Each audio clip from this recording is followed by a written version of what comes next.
ये टूर्नामेंट सिर्फ वैसे तो नौगांव नगर पालिका कराती है, लेकिन पूरा नौगांव शहर इसका आयोजक बन जाता है। हमारे साथ पूर्व विधायक गुड्डन पाठक जी हैं। वैसी ही तैयारियों को देख रहे हैं जैसे बारात आने के पहले घर के लोग देखते हैं घर की तैयारियों को। कल का दिन कितना महत्वपूर्ण दिन है खिलाड़ियों के लिए भी और इस शहर के लिए भी। नौगांव का त्योहार होता है ये 13 जनवरी जो है, धीरे धीरे लंबे समय से देखते देखते देखते आज की तारीख में वो एक त्योहार बन गया है। कई सारे ऐसे लोग जो क्रिकेट खेलते रहे बचपन में, अब नौकरी कर रहे हैं, तो 200-400 किलोमीटर दूर में जो लोग रहते हैं वो भी कल के दिन आ जाएंगे, आज रात आ जाएंगे, मेला देखेंगे, मेले के समापन में रहेंगे, कल क्रिकेट के फाइनल में रहेंगे और मकर संक्रांति मना के फिर वो घर जाएंगे। तो ये एक तरह से मकर संक्रांति के साथ नौगांव का त्योहार इंक्लूड हो चुका है 13 तारीख। कल आप पाएंगे कि 20 ऐसे लोग, हमारा एक अनुराग श्रीवास्तव है, वो बचपन में क्रिकेट खेला, आजकल दिल्ली में है, वो आएगा यहाँ। हमारा शीलू राजा जो पार्षद, उनका छोटा भैया पन्ना में नौकरी करता, वो आएगा भी। ऐसे कम से कम 20 लड़के हमें याद हैं जो जिनके फोन आने शुरू हो जाते हैं, भाई साहब हम पहुंच रहे हैं, आप मिलोगे? हमने हाँ मिलेंगे।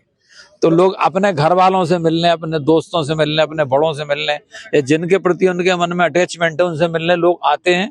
मैच का बहाना होता है, इस बहाने वो अपनी धरती, अपनी इस खेल कूद की दुनिया में जीवंत अपने आप को पाते हैं और आनंद लेके फिर वापस अपने अपने काम पे लौटते हैं।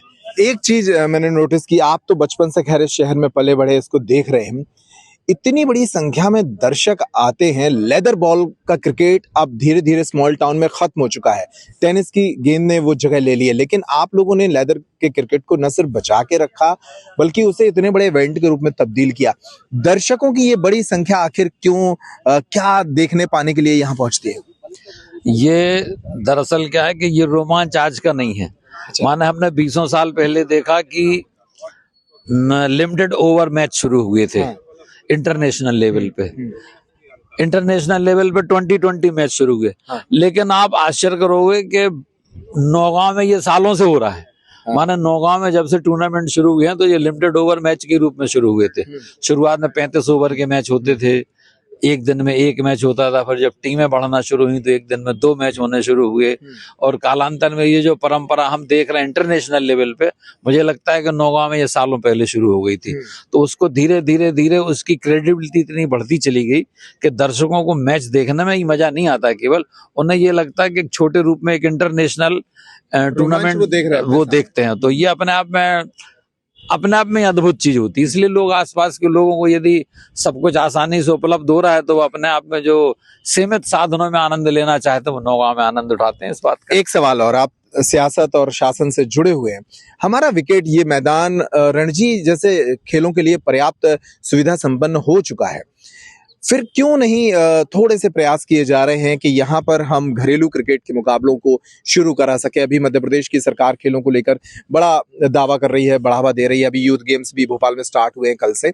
तो इस तरह के प्रयास क्यों नहीं हो पा रहे कि यहाँ पर हम कम से कम घरेलू क्रिकेट के मुकाबले शुरू कराएं? ये असल में क्या है कि इसमें थोड़ी सी जरूरत पड़ती है। अपना जो मध्य प्रदेश की क्रिकेट एसोसिएशन है वो, सागर संभाग की क्रिकेट एसोसिएशन है वो, और छतरपुर की डिस्ट्रिक्ट क्रिकेट एसोसिएशन, इन सबको मिलके एक लाइन में जब होंगे तब होंगे इस काम को हम आगे बढ़ा पाएंगे। इसमें एक बार कोशिश हुई थी, लेकिन उसमें क्या हुआ कि मध्य प्रदेश क्रिकेट बोर्ड तैयार हुआ, लेकिन जो हमारे जिले का बोर्ड था उसने ये ग्राउंड, एक ग्राउंड और उन्होंने बताया था, तो वो बात वहां जाके फिसल गई। अब वो उस दुनिया में नहीं है।